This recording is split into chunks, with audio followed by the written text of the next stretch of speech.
کیا آپ جانتے ہیں انسان کہاں سے آیا؟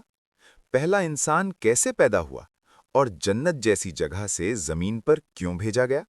یہ کہانی ہے پہلے انسان، پہلے نبی حضرت آدم علیہ السلام کی۔ اللہ تعالیٰ نے فرشتوں سے فرمایا، میں زمین میں ایک خلیفہ بنانے والا ہوں۔ فرشتوں نے عرض کیا، کیا آپ ایسے کو پیدا کریں گے جو فساد کرے گا؟ اللہ نے فرمایا، میں وہ جانتا ہوں جو تم نہیں جانتے۔ پھر اللہ نے مٹی سے حضرت آدم کو بنایا اور اپنی روح پھونکی، یوں انسان کی تخلیق ہوئی۔ اللہ نے حکم دیا، سب آدم کو سجدہ کرو۔ تمام فرشتوں نے سجدہ کیا، مگر ایک نے انکار کر دیا، وہ تھا ابلیس۔ اس نے کہا، میں آگ سے بنا ہوں اور یہ مٹی سے بنا ہے، میں بہتر ہوں۔ یہ تکبر تھا اور اسی تکبر نے اسے شیطان بنا دیا۔ حضرت آدم علیہ السلام اور حضرت حوا علیہ السلام کو جنت میں رکھا گیا۔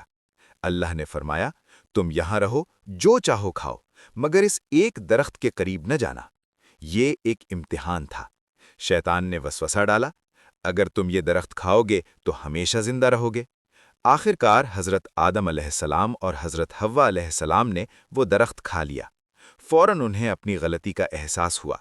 اللہ نے فرمایا، تم سب زمین پر اتر جاؤ۔ یہ سزا نہیں بلکہ انسانیت کا آغاز تھا۔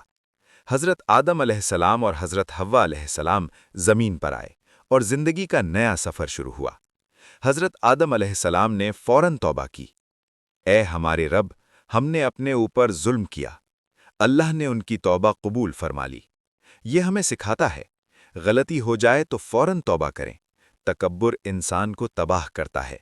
اللہ کی رحمت بہت وسیع ہے۔ یہ تھی انسان کی پہلی کہانی، ایک سبق، ایک ہدایت۔ اگر ہم اس سے سیکھ لیں تو ہماری زندگی بدل سکتی ہے۔ ویڈیو پسند آئے تو لائک کریں، شیئر کریں اور چینل کو سبسکرائب کریں۔ اللہ ہمیں سیدھا راستہ دکھائے۔